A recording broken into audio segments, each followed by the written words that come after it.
पिताजी ने 30 साल दूध बेचने का काम किया है। बाबूजी से बड़ी उम्र के होंगे, 76 साल उम्र है पिताजी। आप जानते होंगे बलबीर दूधिया, बहुत लोग परिचित होते। गांव में दूध कढ़वाओ तक गड़ी टिब्बा मार के दूध लेकर जाया करता।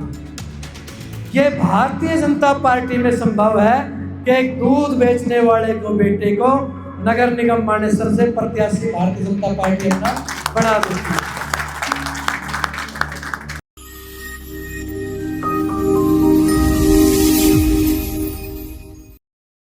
अक्सर लोगों में चर्चाएं होती हैं कि टिकट तो सिर्फ पैसे वालों को मिलती है और जो रसूखदार लोग होते हैं वही टिकट लेकर आते हैं, वही आगे जाकर राजनीति की नुमाइंदगी करते हैं।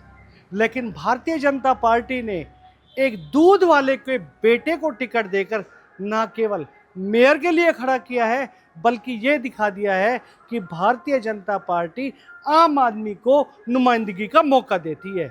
आखिर कौन से हैं वो दूध वाले के बेटे जिनको मिली है मेयर की टिकट, दिखाएंगे आपको इस खबर में। नमस्कार, मैं हूं मनु मेहता और आप देख रहे हैं गुरुग्राम न्यूज।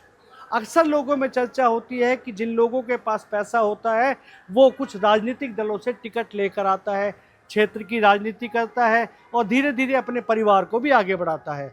लेकिन भाजपा ने इन सभी दावों को सिरे से निकाल दिया है, जिसके हाल ही के एग्जाम्पल हैं कि चाहे राजस्थान की सरकार हो, चाहे एमपी की सरकार हो, इन सब में जो नए एमएलए आए थे, नए विधायक आए थे, उनको मुख्यमंत्री का पद दे दिया। हाल ही में दिल्ली में भी यही हुआ है। ऐसा ही कुछ किया है उन्होंने मानेसर नगर निगम में मेयर चुनाव के लिए, और उन्होंने जो उनके पास टिकटों के लिए इतनी फाइलें आई थी उनमें से चुना तो सिर्फ एक दूध वाले के बेटे को। जी हाँ, सुंदरलाल यादव, जिन्हें भाजपा के प्रत्याशी बनाया गया है मेयर चुनाव के लिए। उनके पिता दूध का काम करते थे, इसी इलाके में दूध बांटा करते थे और बहुत ही गरीबी का जीवन जिया करते थे। लोगों से संपर्क अच्छा था, परिवार शुरू से सामाजिक कार्यों में लगा रहा था। यही वजह थी कि परिवार इस अपना एक अलग ही रसूख रखता था और उसी का ये नतीजा हुआ कि भारतीय जनता पार्टी ने उनको टिकट दे दी। आज जब वो अपने प्रचार पर निकले तो उन्होंने भांगरोला गांव में सबसे पहले प्रचार किया, कांकरोला गांव में प्रचार किया और भांगरोला में जब उन्होंने उपस्थित जनसभा को ये बताया कि भारतीय जनता पार्टी ने जो एक दूध वाले के बेटे को टिकट देकर उनका मान सम्मान बढ़ाया है, वो उनके हमेशा ऋणी रहेंगे। आपको पता है, लंबी लड़ाई जद्दोजहद के बाद ये भारतीय जनता पार्टी की मानेसर नगर निगम की टिकट आई है। और उसका कारण ऐसा नहीं है कि यहाँ मजबूत चेहरे नहीं थे। मैं भी मजबूत था, मेरे साथ और भी बहुत मजबूत साथी थे, क्योंकि नगर निगम मानेसर में टिकट के दावेदार 1 दर्जन से ज़्यादा थे। इसलिए ये लड़ाई पार्टी के शीर्ष नेतृत्व के पास पहुंच गई थी।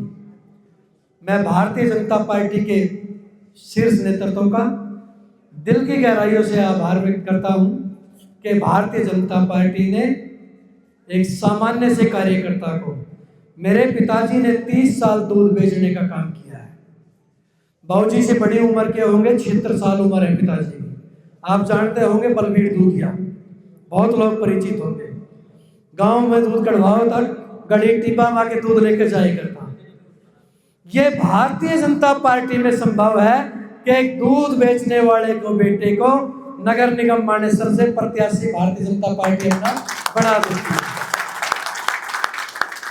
वहां उपस्थित जनसमूह ने भी इस बात की काफी सराहना की। बीजेपी जब एक दूध वाले के बेटे को टिकट दे सकती है तो वो काम भी करेंगे। बीजेपी यदि किसी बड़े लोगों को पैसे देती, टिकट देती, तो वो उनके घरों तक भी नहीं पहुंच पाते। इसलिए उन्हें पूरी उम्मीद है कि जिन्हें टिकट मिली है सुंदरलाल यादव, वो वाकई एक अच्छे इंसान है और क्षेत्र के काम अवश्य आएंगे।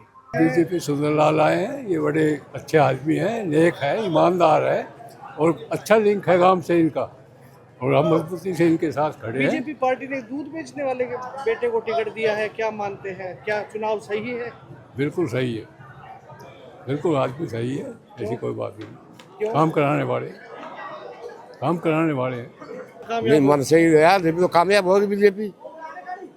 जब भी कामयाब है बीजेपी। मतलब उम्मीद है कि आपके लिए अच्छे हाँ काम बनेगा, हाँ अच्छा काम करेगा। और इलाके में बात की जाए, इनके सामने कोई चुनौती है या गांव का किसकी तरफ है? सब ठीक ठाक का काम है, सारा गांव किसकी तरफ है? बीजेपी की तरफ। बहुत ही ऐसे गरीबों के लिए जब ये तो लाला नीचे से ऊपर उठाने का कौन से काम कर रहे हैं। उम्मीद है इनसे आगे काम करेंगे। बिल्कुल काम करेंगे भाई, सुंदरलाल क्यों नहीं करेंगे। कुल मिलाकर आने वाली 12 तारीख को अब ये फैसला होगा कि दूध वाले के बेटे के सिर पे साथ ताज सजता है या किसी और के सिर पे। ये तो जनता जनार्दन ने 2 तारीख को तय करना है। इस खबर के बारे में आप अपनी राय हमें कमेंट करके अवश्य दीजिएगा और इस खबर को ज़्यादा से ज़्यादा शेयर कीजिएगा ताकि ज़्यादा से ज़्यादा लोगों तक सही जानकारी सही समय तक पहुंच सके। नमस्कार।